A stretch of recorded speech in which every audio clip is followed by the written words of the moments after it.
Hello guys, welcome back to my channel. Today, we're diving into one of the most powerful and fascinating stories in the world, the complete history of Brazil. From ancient civilizations to empires, slavery, revolutions, dictatorships, and modern Brazil. This video will take you through 500 years of dramatic transformation. So sit back, relax, and let's begin the story of Brazil like you've never heard before. Long before Brazil was called Brazil, before maps, flags, kingdoms, or borders, there was only land. Vast, wild, ancient, untouched. A land shaped by rivers so wide they looked like oceans. A land where green stretched farther than the eye could ever see. A land breathing with life, mystery, and power. This was Brazil before history began. A continent inside a country. Brazil was not just a place. It was an entire world. Forests thicker than any on Earth. Mountains whispering with wind older than human memory. Waterfalls so massive their sound echoed across valleys. Animals found nowhere else. Jaguars, macaws, giant otters, anacondas. This land was alive, and it was waiting. The first people of Brazil. Thousands of years before Europeans arrived, Brazil already belonged to its indigenous nations. Not one tribe, not one people, but hundreds. Each with its own language, stories, music, gods, and dreams. Some lived along the mighty Amazon River, traveling in carved wooden canoes. Some built villages deep in the rainforest. Others roamed the grasslands, hunting, gathering, and creating rituals passed down for generations. Their knowledge of the land was unmatched. They knew which plants healed, which animals warned of danger, which rivers brought life, and which spirits ruled the forest. To them, the land was sacred. They did not own it. They belonged to it. A civilization without walls. These societies had no kings, no prisons, no massive stone cities like Europe. Their power came from harmony, with nature, with each other, with the spirits of their ancestors. Art wasn't just decoration. It was communication with the sacred. Music wasn't entertainment. It was a heartbeat of the universe. Stories weren't fiction. They were living memories. Brazil, even then, was a civilization, just not the one the world expected. A world about to change.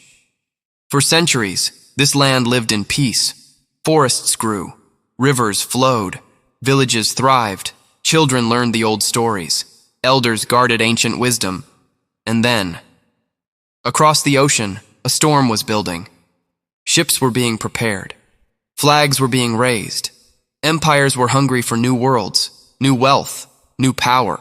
Brazil did not know it yet, but its destiny was sailing toward it, carrying swords, crosses, disease, ambition, and the force that would change everything forever.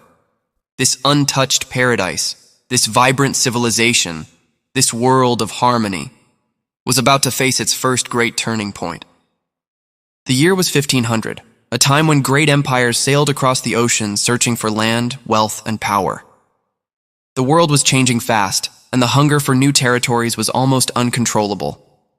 Among these ambitious nations stood Portugal, a small European kingdom with huge dreams and even bigger ships.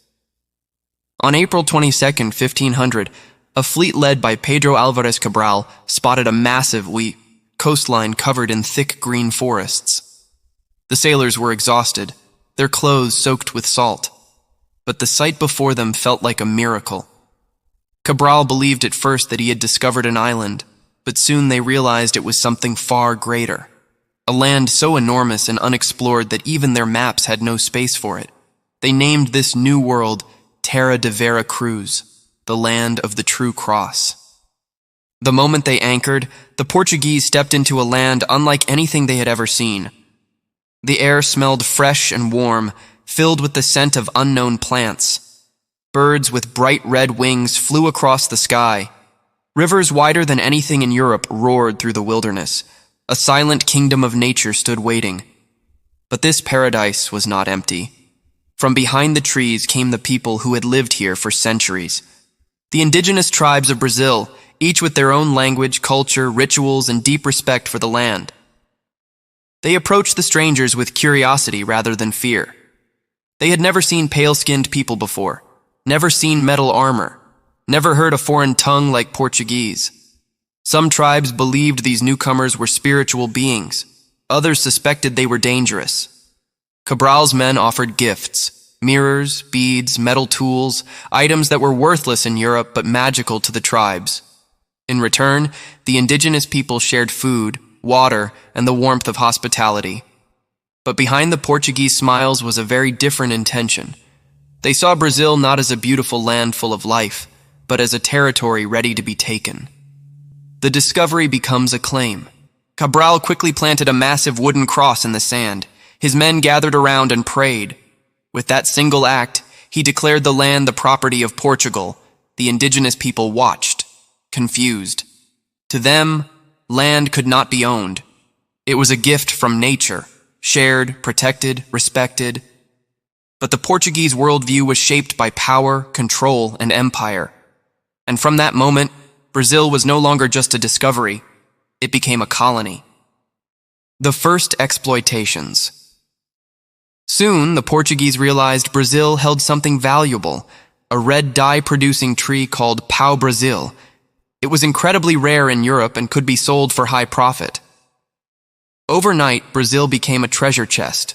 The Portuguese began cutting down forests, loading wood onto ships, and sending it back across the Atlantic. More ships arrived, more forests fell, and slowly the green paradise began to change.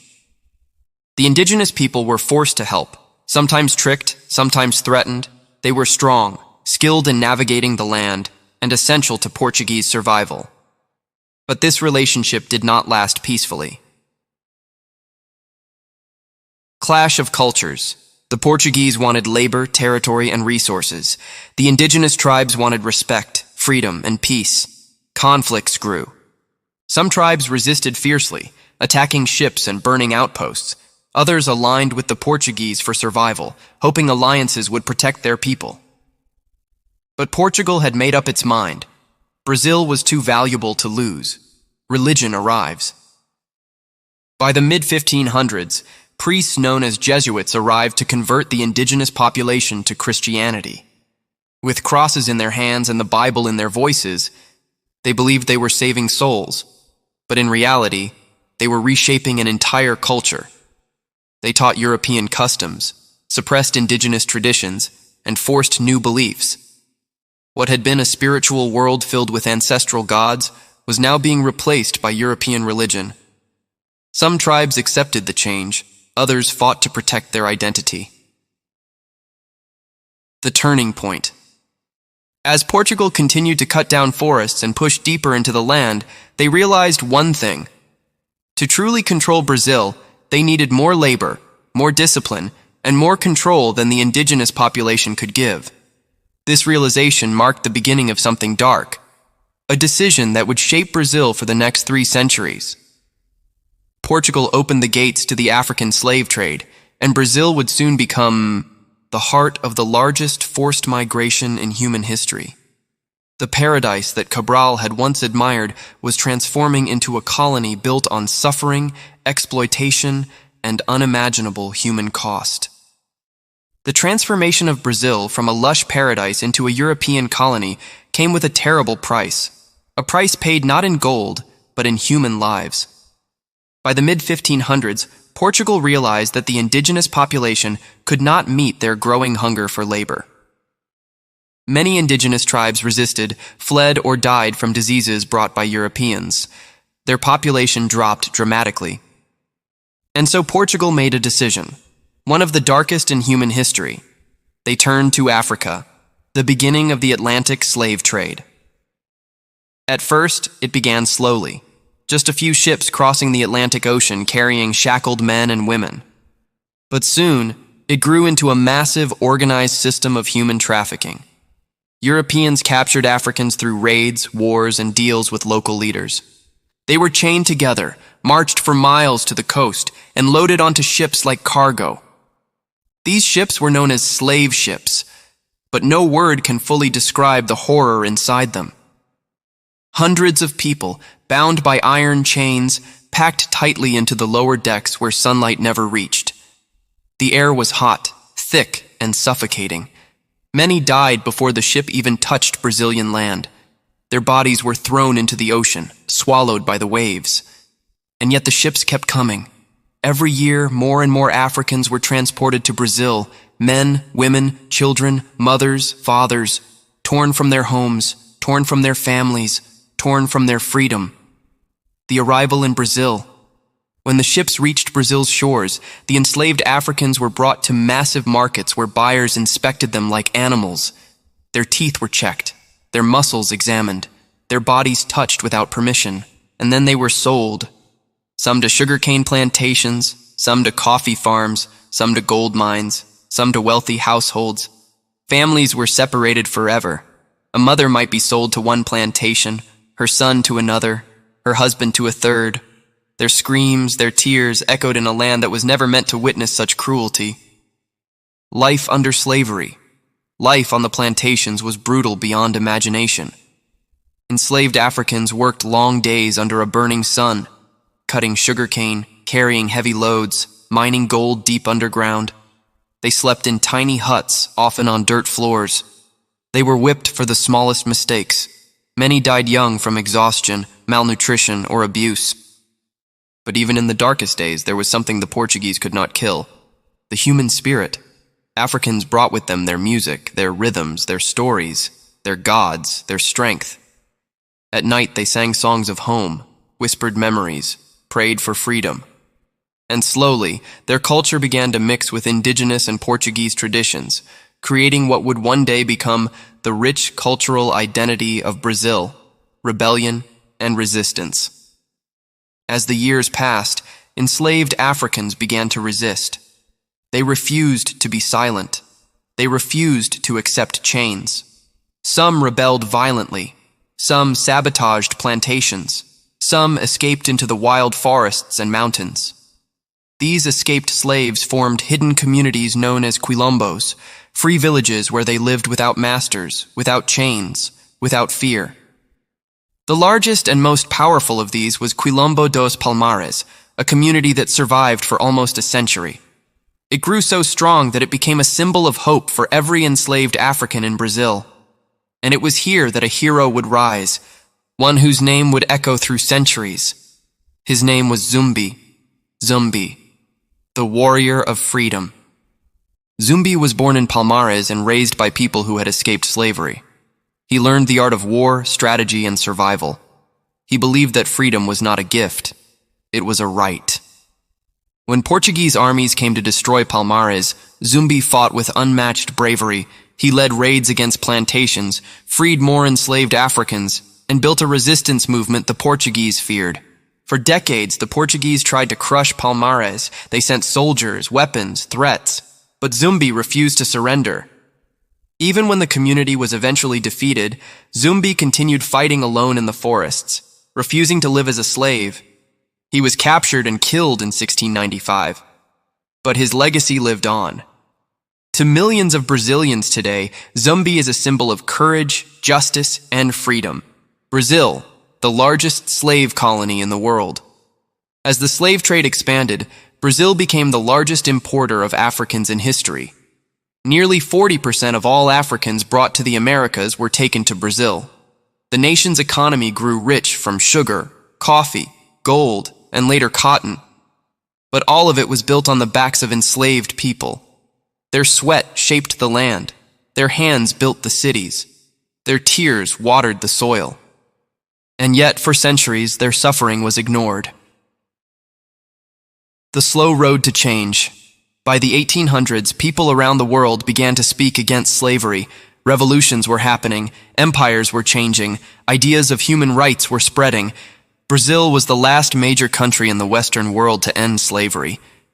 But the seeds of change had been planted. The spirit of resistance lived in every enslaved person. And soon, the chains that held millions would begin to crack. As the fires of slavery burned across Brazil, hidden in the dense forests, mountains, and swamps, something extraordinary was happening. A quiet revolution. A rebellion built not on armies or empires, but on hope. These were the Quilombos, free villages created by escaped slaves, indigenous allies, and even poor Europeans who rejected colonial cruelty. And among all these hidden kingdoms, one would rise above the rest. A place that defied the Portuguese for almost a century, a place that became the heart of freedom. Its name was Palmares. The birth of Quilombos, the forests of Brazil, thick and wild, became the only safe refuge for escaped slaves. The Portuguese could not control these endless jungles, and inside these green walls, small groups began to gather. Runaway slaves, indigenous tribes who protected them, sailors who deserted, poor settlers escaping abuse, people who believed freedom was worth dying for. These groups built huts, shared food, taught each other survival skills, and formed small communities known as Quilombos. At first, they were simple. A few families, some farms, basic shelters. But they grew. And as more enslaved Africans heard stories of these free villages, they risked everything to escape plantations and find them. At night, whispers spread across the sugar fields. Run to the mountains. Find the forest path. Look for the fires in the distance. That is where freedom lives. Palmares, the free nation. In the region of modern-day Alagoas stood the largest quilombo ever created, Quilombo dos Palmares. This was not a village. This was a kingdom, a powerful independent society spread across mountains and valleys, home to nearly 30,000 people at its peak, more than some cities in Europe at the time. Palmares had farms, cattle, blacksmiths, warriors, leaders, schools, traditions, a government, and freedom. Everyone worked together. Everyone protected each other. Everyone lived without chains. The Portuguese were furious. How could a community of escaped slaves build a nation stronger than their own outposts? They tried again and again to destroy Palmares. They sent soldiers, mercenaries, and even indigenous groups aligned with colonial forces. Palmares survived them all. Ganga Zumba, the first great leader. Before Zumbi, Palmares had another powerful leader, Ganga Zumba. He united the scattered villages, built defenses, organized warriors, and negotiated with the Portuguese. He believed in peace, even when it was fragile. So when Portugal offered a truce in exchange for Palmares returning new escapees, Ganga Zumba accepted. But peace built with chains is not peace at all. Many in Palmares disagreed, and among them was a young warrior who would soon change history. His name was Zumbi. Zumbi, the warrior of freedom. Zumbi was born in Palmares around 1655. He was captured as a child, taken by missionaries, and raised in a Christian household. But even as a boy, he showed exceptional intelligence and physical strength. He learned Portuguese, Latin, and European customs. But at 16, he escaped and returned to Palmares. There, he became a legend. Zumbi was a master of guerrilla warfare, jungle survival, strategy, swordsmanship, leadership. He believed that freedom was absolute. There could be no negotiation with those who believed in slavery. So when Ganga Zumba accepted Portugal's offer of peace, Zumbi opposed it. He argued, "There can be no peace while one African remains in chains." People listened, people believed, and soon Zumbi became the new leader of Palmares. The Portuguese bring war. Under Zumbi's leadership, Palmares grew stronger than ever before. Warriors trained every day.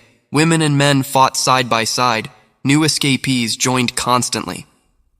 The Portuguese realized that as long as Palmares existed, slavery in Brazil could never be secure. So they launched massive attacks. Villages were burned, fields destroyed, families killed. But Palmares fought back again and again. Zumbi struck plantations, freed slaves, and disrupted colonial power. He was not just defending Palmares, he was attacking slavery itself. The final battle. In 1694, the Portuguese sent their biggest army yet. Cannons, muskets, hundreds of soldiers. After a brutal battle, Palmares was destroyed. Its fires burned for days, its people scattered, but Zumbi escaped. For a year, he lived in the mountains, leading guerrilla attacks, refusing to surrender. The Portuguese hunted him like an animal. Finally, betrayed by one of his own, Zumbi was captured in 1695. He was executed on November 20th, his head displayed in the capital as a warning to anyone who dreamed of freedom. But the warning failed. Instead of fear, his death created hope. Zumbi became a symbol of resistance, a hero whose name would echo through centuries. Today, November 20th is celebrated in Brazil as Black Consciousness Day, honoring Zumbi and all those who fought against slavery. The legacy of Quilombos. Even after Palmares fell, Quilombos did not disappear. Hundreds remained hidden across Brazil, protecting escaped slaves until the very end of slavery. Their legacy became the foundation of Brazilian culture: samba, capoeira, Afro-Brazilian religion, community traditions, music and dance, resistance, identity. Quilombos proved that even in the darkest world of slavery, the human desire for freedom could create entire nations. In the middle of chains, they built hope. In the middle of fear, they built courage. In the middle of death, they built life. Brazil in the early 1800s was still a colony, rich in resources, built on slavery, and ruled from thousands of miles away by Portugal. But then something happened that no one in the world could have imagined, something so unbelievable, so historically rare, that it would forever change the destiny of Brazil. This was the moment when an entire European empire, Portugal, packed up its royal court, its nobles, its treasury, its documents, its soldiers, its culture, and even its kitchen staff, and moved it all to Brazil. For the first and only time in history, a European kingdom ruled itself from outside Europe. The war that changed everything. In 1807, a powerful threat shook Europe. Napoleon Bonaparte, the unstoppable French military leader, was conquering nations across the continent. He issued the Continental Blockade, demanding that every European country stop trading with Britain. Portugal refused. They needed Britain to survive. Napoleon was furious. He prepared to invade Portugal. The Portuguese government panicked. They knew their small army could not stop Napoleon's forces, and if the French captured Lisbon, the royal family would lose everything. Then a bold and risky idea was born. They would escape, not to another European country, but to their colony, Brazil. The Great Escape. In November 1807, under heavy rain and chaos, the Portuguese royal family rushed to the docks of Lisbon.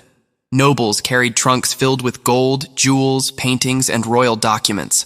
Servants dragged furniture to the ships. The sound of horses, children crying, waves crashing. Everything mixed into one desperate moment. More than 15,000 people, nobles, soldiers, artists, priests, and workers, boarded nearly 40 ships. Among them was the Prince Regent, Dom João VI, who would rule Portugal from Brazil.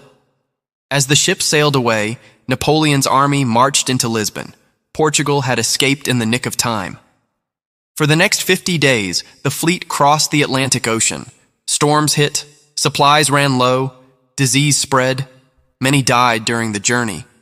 But after a long and painful voyage, they finally saw the coastline of Rio de Janeiro. The royal landing in Brazil. On March 8, 1808, the people of Rio witnessed something unimaginable: the arrival of a European royal court in America. Thousands ran to the harbor. Ships covered the bay like a floating city. Flags waved. Cannons fired in celebration. Dom João stepped onto Brazilian soil, and in that moment, Brazil changed forever. Rio de Janeiro transformed overnight from a colonial town into the capital of the Portuguese Empire. A colony becomes a kingdom. From the moment Dom João arrived, he knew Brazil could no longer be treated like a distant colony. So he issued a revolutionary decree. Brazil was now a co-kingdom, the United Kingdom of Portugal, Brazil, and Algarves. For the first time in its history, Brazil was not under Portugal. It stood beside Portugal. And this shift opened the door to progress like never before. Transformation of Brazil. Dom João began modernizing Brazil at an incredible speed. 1. Ports open to the world. For centuries, only Portugal could trade with Brazil. Dom João ended this monopoly, opening Brazilian ports to Britain, the United States, and other nations. Suddenly, the economy exploded. Schools and universities. Brazil had almost no higher education before the royal family arrived. Dom João established medical schools, law schools, military academies, libraries, research institutions, knowledge finally found a home. 3. Printing press and newspapers. Portugal had banned printing in Brazil for 300 years. Dom João removed the ban and launched the first royal printing house. Information began to flow. People could read. Ideas spread. And with ideas came the desire for more freedom. Cultural explosion. The royal court brought musicians, artists, architects, and scientists. They built opera houses, art galleries, botanical gardens, and museums. Rio became one of the cultural capitals of the world. Tensions rise, but not everything was perfect. Many Brazilians were happy with progress, but others were furious that the Portuguese nobles acted superior. They controlled taxes, they took land, they lived in luxury while ordinary Brazilians struggled. Whispers of rebellion began. The desire for independence grew stronger each year. Meanwhile, Portugal, back in Europe, wanted its king to return. But Dom João enjoyed Brazil. He liked its climate, its beauty, its people, and the freedom from European politics. He stayed for 13 years. However, everything changed when Napoleon fell and Europe stabilized. Portugal demanded their king back, and this created a new chapter in Brazil's destiny. The departure that ignited independence. In 1821, Dom João finally returned to Portugal, but he left behind someone even more important, his son Dom Pedro, who would soon face a difficult choice: obey Portugal or stay in Brazil and lead it to independence. The Portuguese government ordered Dom Pedro to return immediately, but Brazilian leaders begged him to remain. Then came the historic moment in 1822. Dom Pedro shouted, "Independencia ou morte," independence or death. And Brazil became an independent empire, a path deeply influenced by the years the royal family spent there. Legacy of the royal court in Brazil. The arrival of the Portuguese royal family changed everything. Brazil became the center of a global empire. Modern institutions were created. Trade and education flourished. The capital became a world city, and the first seeds of independence were planted. Without the royal court's move, Brazil might have remained a small colony for decades longer. History sometimes changes with wars, sometimes with revolutions, and sometimes with a fleet of ships crossing the ocean. When gold is discovered, greed follows, and when greed arrives, history changes. By the end of the 17th century, Brazil was standing on the edge of a transformation that no one could have predicted. For decades, Portugal had struggled to make its colony profitable. Sugar was steady, but limited. Indigenous populations were declining from disease and violence. African slavery was rising but costly to maintain. The empire needed something bigger, something explosive, and they found it buried deep beneath the mountains of central Brazil. The mountains of Minas Gerais. Minas Gerais was a region of dense forests, steep hills, and untouched valleys. Few Europeans ventured there. It was land dominated by indigenous groups, especially the Guaycuru and Botocudo people. But everything changed in 1693 when small groups of bandeirantes returned with a rumor. There is gold in the rivers. So much gold you can pick it up with your hands. Whether true or exaggerated didn't matter. The world heard it. The gold rush begins. Thousands traveled from São Paulo, Rio de Janeiro, Bahia, and Portugal. Some walked for months. Many starved on the way. Others fought one another along jungle paths. But they kept moving forward because they believed one thing. Gold is freedom. Gold is power. Gold is destiny. By 1700, Minas Gerais was the heart of the largest gold rush the world had seen since the conquest of the Americas. The River of Gold. People described rivers sparkling like liquid fire in the sun. Gold dust sat on rocks like yellow sand. Men dug with pans, bowls, shovels, anything they had.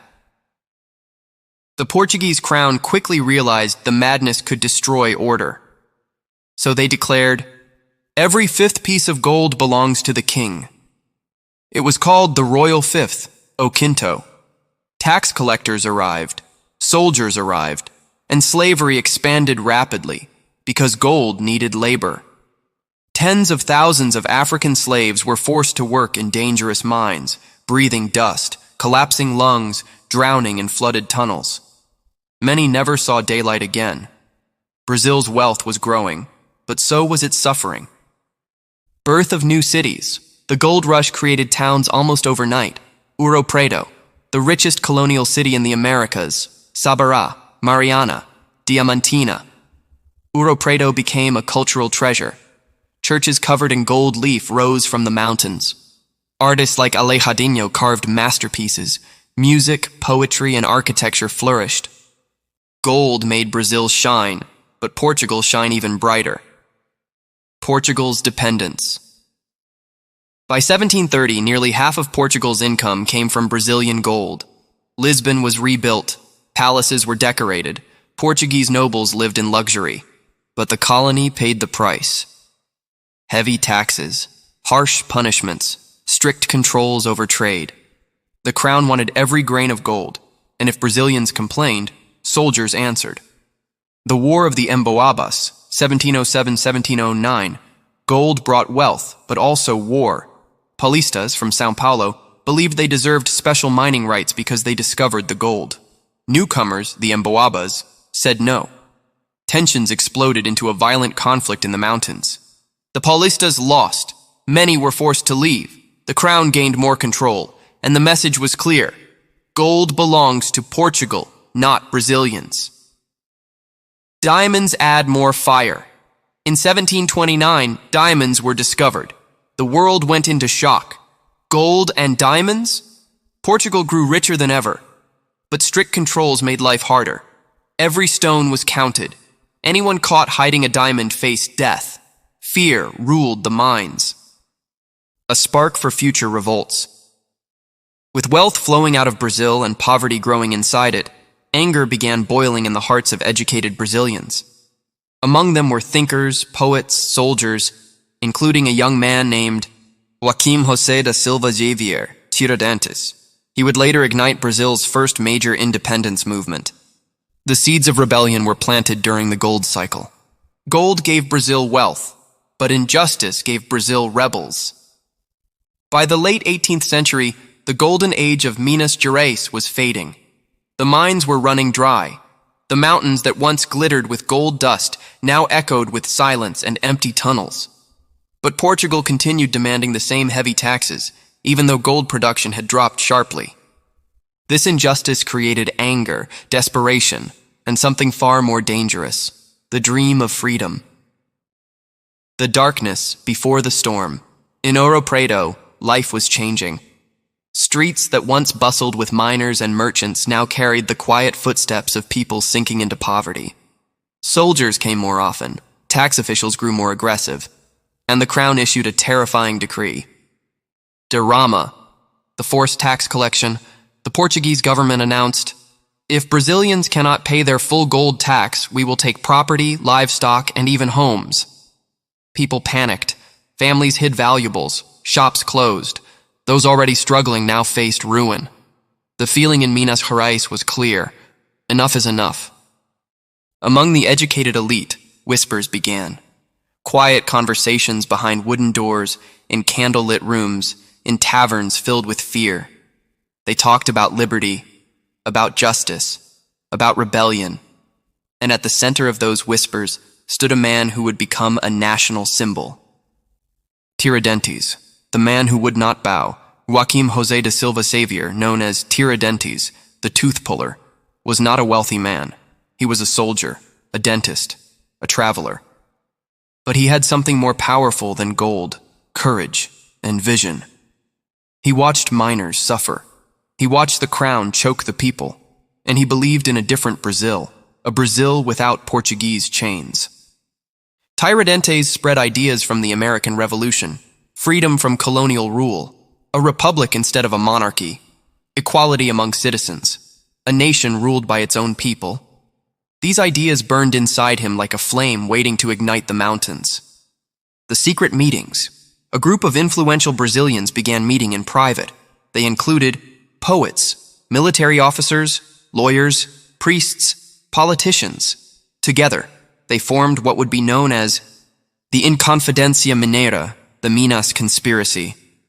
These men planned to declare independence, to seize control of Ouro Preto, to raise a new flag for a free Brazil, to create a university, to form a national army. They imagined a republic inspired by the Enlightenment, a modern, free-thinking Brazil.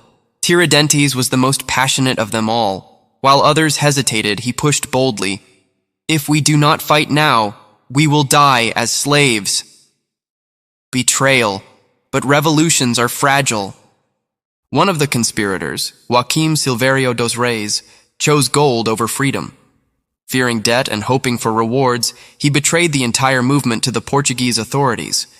Before the conspirators could act, soldiers stormed Ouro Preto. Men were dragged from their homes. Documents were seized. Plans were exposed. The dream of independence collapsed before it could begin. The trial. The captured rebels were paraded publicly. Interrogations lasted months. Many broke under pressure. Some denied involvement. Others begged for pardon. But one man refused to kneel. Tiradentes accepted full responsibility. He did not run. He did not lie. He did not save himself. He said, "If my blood is needed for Brazil's freedom, I offer it." The Portuguese crown wanted to send a message of fear. The execution of a hero in 1792. On April 21st, 1792, Tiradentes was executed in Rio de Janeiro. His body was dismembered. Parts were displayed across roads to Minas Gerais, a warning to anyone dreaming of rebellion. But instead of killing the dream, Portugal created a martyr. Tiradentes became the symbol of Brazilian liberty, Brazil's first great revolutionary, a man whose death planted the seed of independence. A colony became a kingdom the moment a crown crossed the ocean.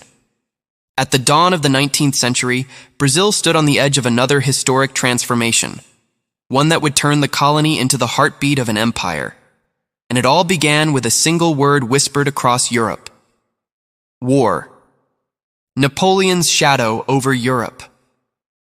In 1807, the world trembled before Napoleon Bonaparte. France conquered kingdoms, crushed armies, and demanded loyalty from nations. When Portugal refused to join Napoleon's blockade against England, the French emperor made a brutal decision: invade Portugal. The Portuguese royal family, the Braganzas, faced a terrible choice: stay in Lisbon and be captured, or flee across the Atlantic to their largest colony, Brazil. For the first time in European history, a ruling monarch would move an entire empire to the New World. The Great Escape. In December 1807, Lisbon descended into chaos. French troops marched closer every hour. The royal family rushed toward the docks. More than 10,000 people, nobles, soldiers, servants, ministers, boarded ships. Women cried. Horses panicked. Ships swayed in winter storms. Cannons thundered in the distance. As the fleet sailed out to sea, Lisbon fell behind them, swallowed by smoke and fear. Thus began the most dramatic voyage in Brazil's history, the Atlantic crossing. The journey was harsh. Storms smashed against wooden hulls. Seasickness spread. Food spoiled. Many fell ill. Queen Maria I, already mentally unstable, grew worse. But the Prince Regent, Dom João VI, stayed calm. He knew what no one else fully understood. Brazil will be the future of our empire. After weeks at sea, the coastline of Rio de Janeiro appeared, mountains rising like giants, forests glowing emerald under the sunlight. The people of Rio gathered at the shore, stunned. No colony had ever seen this before, a European monarchy arriving to live among them. Brazil becomes the center of an empire. The arrival of the royal court changed everything overnight. Rio de Janeiro transformed from a colonial town into a royal capital.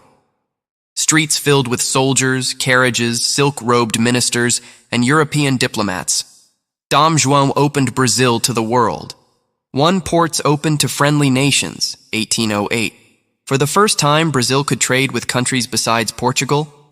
2. New institutions created: National Library, Botanical Garden, Royal Press, Military Academy, Court of Justice. Economic growth. Factories, banks, and shipyards began operating. 4. Cultural awakening. Books, newspapers, music, and European ideas flooded in. Brazil was no longer a silent colony. It was becoming a modern nation. A kingdom is born. In 1815, something extraordinary happened. Something that stunned Europe. Brazil was elevated from colony to kingdom. Portugal, Brazil, and the Algarve were now a single political entity. The United Kingdom of Portugal, Brazil, and the Algarves. For the first and only time in history, a European empire placed its capital in the Americas. Brazil was no longer the child of Portugal. It was its equal. The rise of Dom Pedro. Meanwhile, Dom João's son, Prince Pedro, grew up in Rio. Adventurous, bold, charismatic, he loved horses, music, and the Brazilian people. Brazilian elites admired him. Common people respected him. And political thinkers saw something new in him. A leader who might one day fight not for Portugal, but for Brazil's independence. The seeds of freedom, once planted by Tiradentes, were alive again. Portugal wants its king back. In 1820, a revolution erupted in Portugal. Angry citizens demanded the return of the king, a constitution, the restoration of Lisbon as the political center. Dom João was forced to sail back to Europe, but before leaving he told Prince Pedro, "If Brazil breaks away, it is better that it be done by your hands." A prophecy of independence, a warning, a blessing, and history was about to move faster. Empires are not lost in battles. They are lost in moments. By the early 1820s, Brazil had transformed. What was once a colony had become the beating heart of an empire. But with modernization came new expectations. Expectations Portugal was not ready to accept. When King Dom João VI returned to Lisbon, Brazil felt abandoned, and Portugal, struggling after war and revolution, made a fatal mistake. They tried to turn Brazil back into a colony. The orders were clear. Close Brazil's political institutions, reduce Prince Pedro's authority, force him to return to Portugal, re-establish Lisbon as the center of power. But Brazil had tasted freedom, and it would not kneel again. Growing tension. Across Brazil, every region was restless. São Paulo wanted autonomy. Minas Gerais feared losing economic rights. Rio de Janeiro hated Portuguese interference. Bahia was already erupting in violence against Lisbon's troops. Brazilian elites, soldiers, farmers, merchants, all wanted one thing: a nation ruled by Brazilians. At the center of this tension stood one man, Prince Dom Pedro, the unexpected hero. Born in Portugal, but raised in Brazil, Pedro felt more Brazilian than European. He loved the land, the music, the people, the energy of Rio. While the Portuguese Cortes Parliament ordered him to return to Europe, Brazilians begged, "Stay, or Brazil will fall." The day Brazil refused to go back. On January 9, 1822, the Portuguese court sent the final command. Prince Pedro must return to Portugal immediately. Crowds filled Rio de Janeiro, shouting, crying, pleading. Leaders from São Paulo and Minas Gerais wrote urgent messages. "Do not obey them. Stay and lead us." Standing on the palace steps, Prince Pedro made the decision that changed history. Dia do Fico, the day I stay. If it is for the good of all and the happiness of the nation, I am staying. Cheering erupted across the city. This was no longer a prince following orders. This was a leader preparing to create a nation, preparing for independence. From January to September 1822, the tension rose like a tightening rope. Pedro traveled across Brazil meeting leaders, gathering support, and building loyalty. He appointed Brazilian ministers, organized military defenses, and made alliances. But Portugal did not stop. A new order arrived from Lisbon demanding Pedro return immediately. All political bodies in Brazil be dissolved. Brazilian troops submit to Portuguese command. This was the final insult. Brazil was ready to break. The ride toward destiny. On September 7, 1822, Prince Pedro was returning from São Paulo on horseback after a long trip to settle political disputes. He was tired, dusty, and ill. Near the banks of the Ipiranga River, a messenger reached him. He carried an urgent letter from Rio de Janeiro. written by Pedro's wife, Princess Leopoldina, and Minister José Bonifacio. The message was simple and shocking. Portugal will strip you of power. They want to destroy Brazil's autonomy. Declare independence now, or lose everything. Pedro's face changed. Anger, resolve, clarity. He turned to his companions and shouted, "They want to enslave us? No, that will not happen." The moment that birthed a nation, Pedro pulled his sword from its scabbard. The horses pawed the earth. The men around him froze. History held its breath. With the blade raised high over his head, he declared, "Independencia o morte." Independence or death. The cry echoed across the valley, carried by wind and time. Brazil was no longer a colony. It was a nation. The aftermath. A nation is born. News of independence spread like wildfire. Bells rang. Crowds celebrated. Fireworks lit the sky in Rio, São Paulo, Bahia, and Minas. On December 1st, 1822, Pedro was crowned. Dom Pedro I, Emperor of Brazil. A nation had been born not from war or revolution alone, but from a moment of courage beside a quiet river.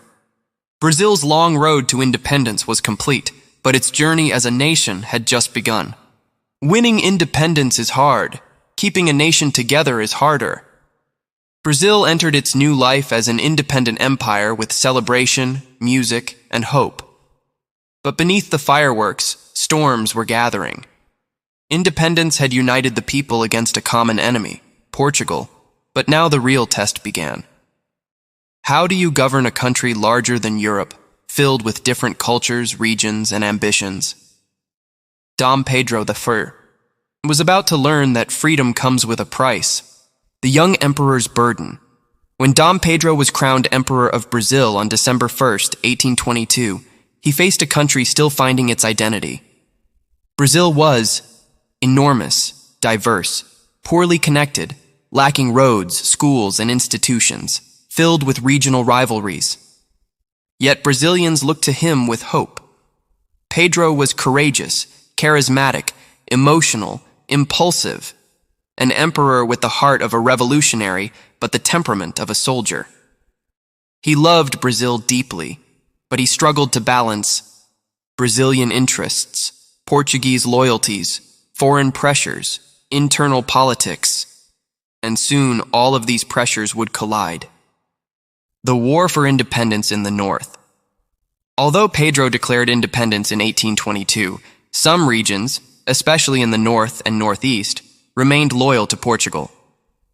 The most intense battle took place in Bahia, where Portuguese troops refused to surrender. Brazilian rebels, supported by local women known as the Bahian warriors, fought with ferocity. After months of bloodshed, the Portuguese were expelled in 1823. Independence was now real, not just declared but defended with lives. Crisis number 2, the Constitution debate. Brazil needed a new constitution, but opinions clashed. Liberals wanted federalism and local autonomy. Conservatives wanted a strong centralized empire. Merchants demanded freedom. Slavery-dependent regions wanted protection. Intellectuals dreamed of modern European reforms. In 1823, Pedro called an assembly to write a constitution, but the debates turned chaotic and aggressive. Many delegates criticized Pedro openly, calling him too authoritarian. Pedro became furious. He dissolved the assembly by force. Soldiers removed delegates at sword point. Then he created a new constitution himself, the Constitution of 1824, which gave the emperor enormous power. Some regions accepted it, others did not. Crisis, number 3. The Confederation of the Equator, 1824. The province of Pernambuco, tired of central control and authoritarian rule, rebelled. They declared a new independent republic. It was Brazil's first major political rebellion after independence. Pedro responded quickly and harshly. Troops were sent north. Naval battles erupted along the coast. The rebellion was crushed. Leaders were executed. The message was clear. Brazil will remain one nation. But the cost was rising. Trust in the emperor was weakening. Crisis number 4. Personal scandals and public anger. Dom Pedro III was passionate, romantic, and easily swept into emotional relationships. His marriage to Princess Leopoldina was troubled by his public affairs, especially with Domitila de Castro, the infamous Marquesa de Santos. While Brazilians respected Leopoldina deeply, Pedro's behavior damaged his reputation. Then tragedy struck. Leopoldina died in 1826, likely from complications worsened by stress and depression. The nation mourned, and many blamed the emperor. Public anger grew stronger. Crisis number 5. The Cisplatin War, 1825 to 1828.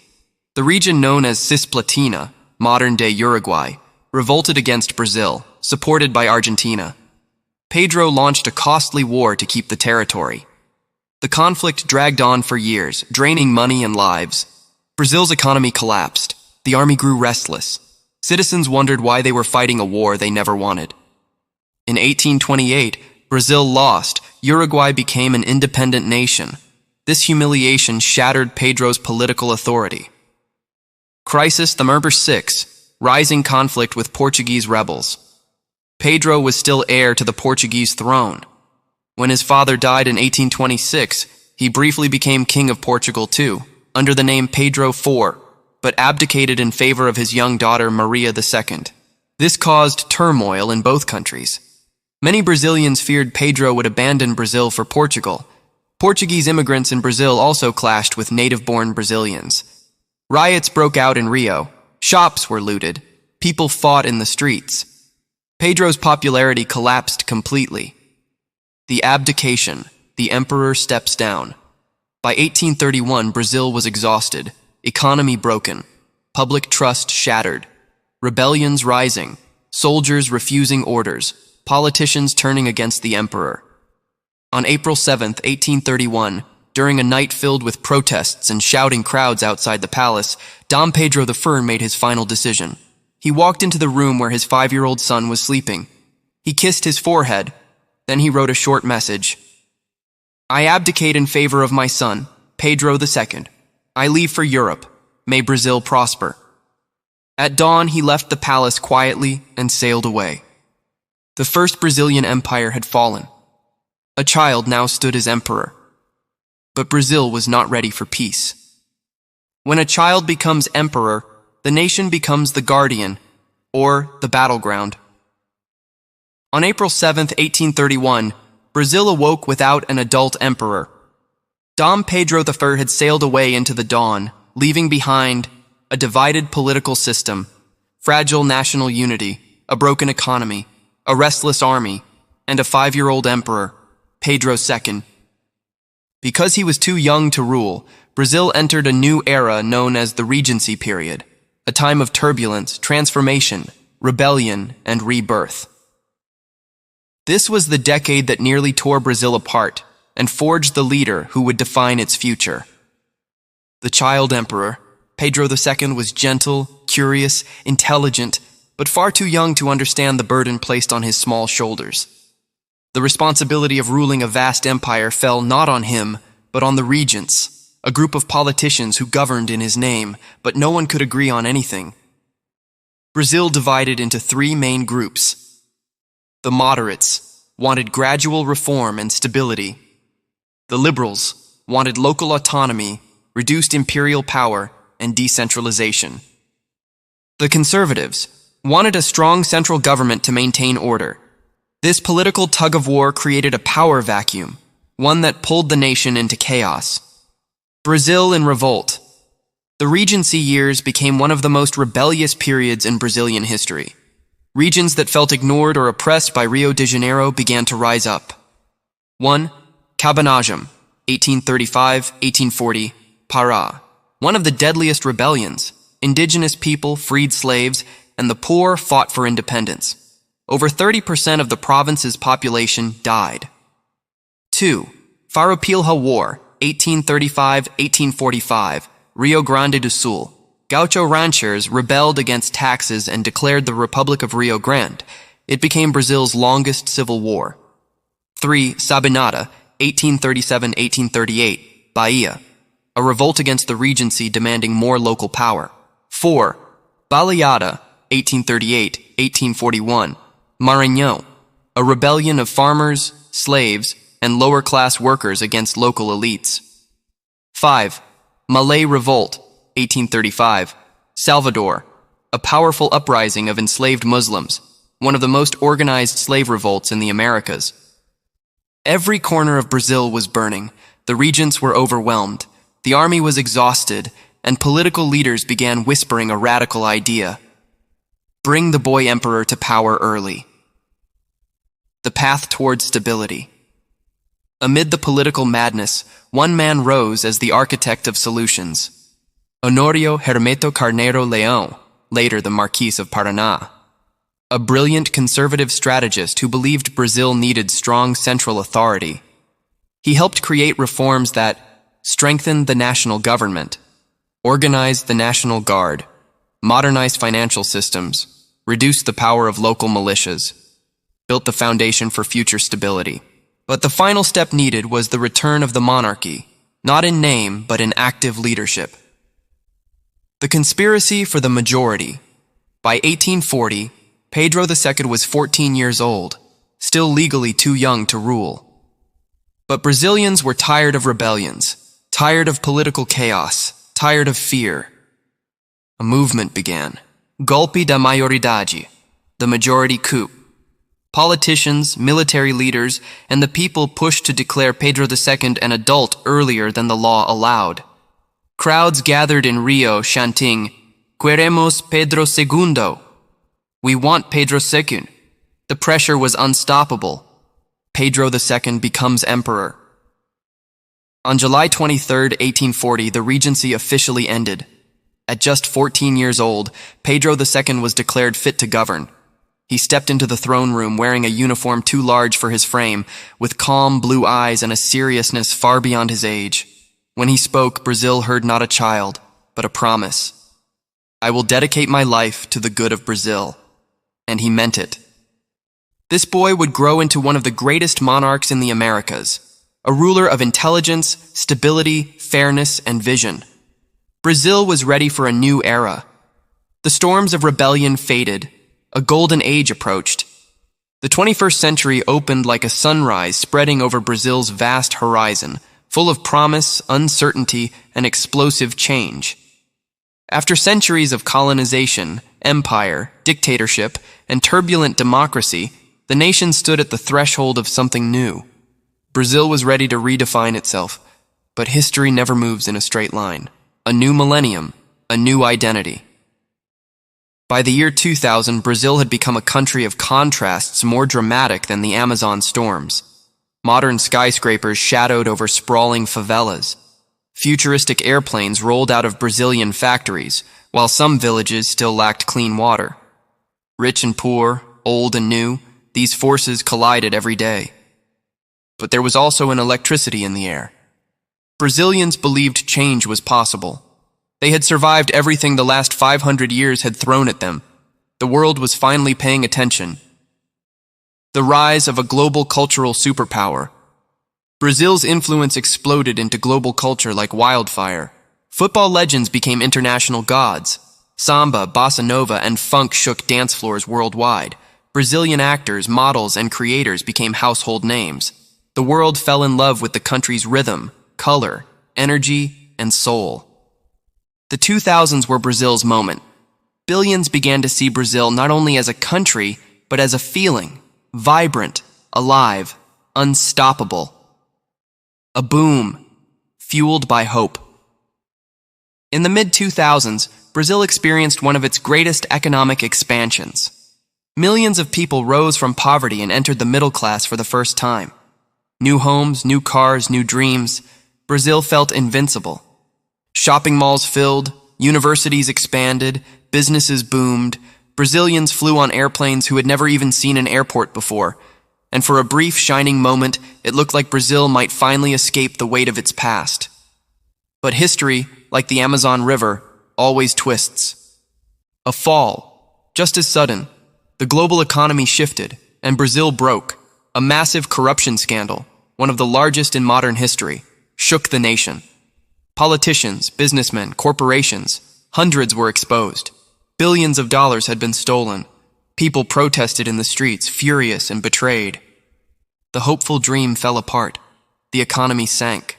Unemployment rose. Trust in government collapsed. It felt as if Brazil had taken one step forward and 3 steps back. But the spirit of the Brazilian people has never been fragile. The land that never gives up. Once again, Brazil pushed forward. New elections, new movements, new reforms. Brazil reinvented itself, again, because reinvention is in its DNA. Technology startups appeared across São Paulo.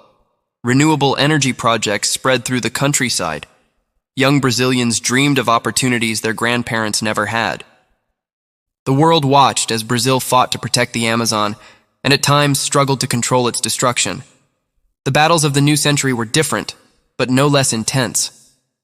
Facing the planet's greatest responsibility, the Amazon remained at the heart of Brazil's story. It was no longer just a forest. It was the lungs of the world. Scientists warned, if the Amazon collapses, the planet collapses. Brazil found itself at the center of a global struggle. Protect the forest or lose everything. This challenge became the symbol of modern Brazil, a battle between progress, greed, history, and survival.